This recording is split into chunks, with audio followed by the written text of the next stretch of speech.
Part 4. You will hear a professor of philosophy giving a talk on the ancient philosophy of Stoicism. First, you have some time to look at questions 31 to 40.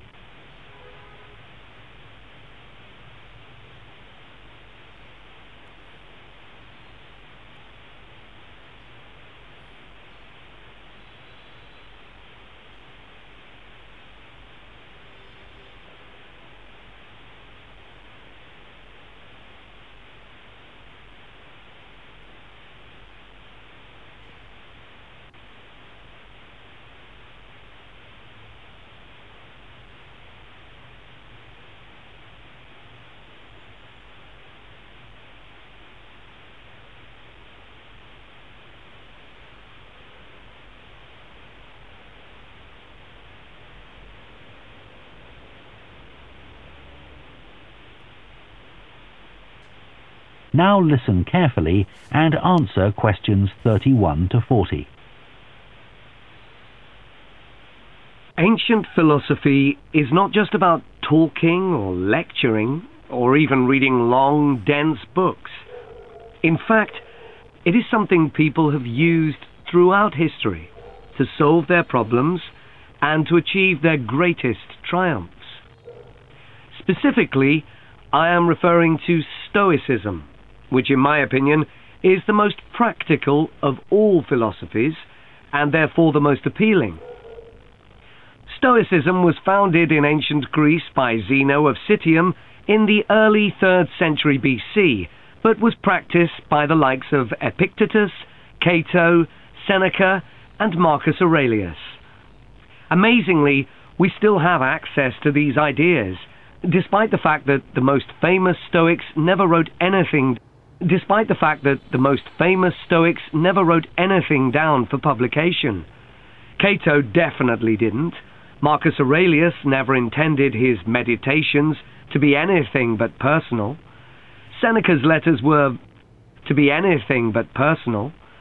Seneca's letters were, well, to be anything but personal.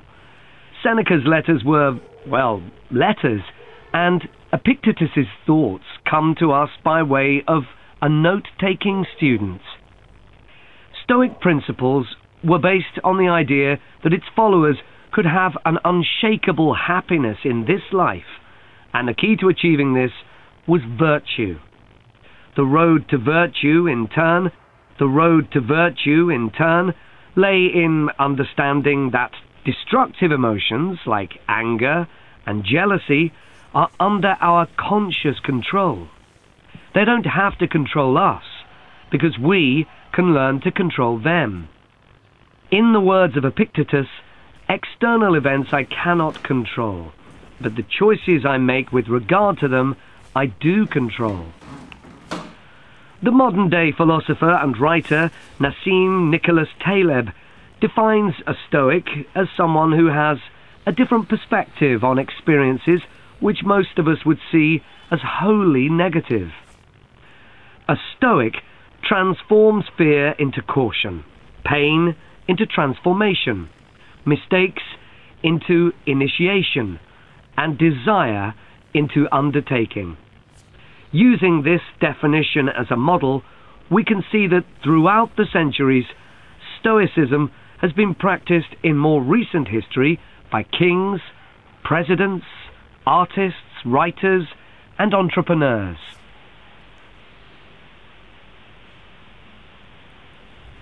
The founding fathers of the United States were inspired by the philosophy. George Washington was introduced to Stoicism by his neighbors at age 17, and later put on a play based on the life of Cato to inspire his men. Thomas Jefferson kept a copy of Seneca beside his bed. Writers and artists have also been inspired by the Stoics.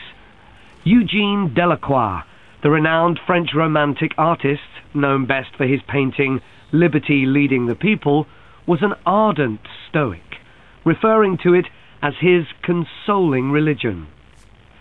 The economist Adam Smith's theories on capitalism were significantly influenced by the Stoicism that he studied as a schoolboy under a teacher who had translated Marcus Aurelius's works.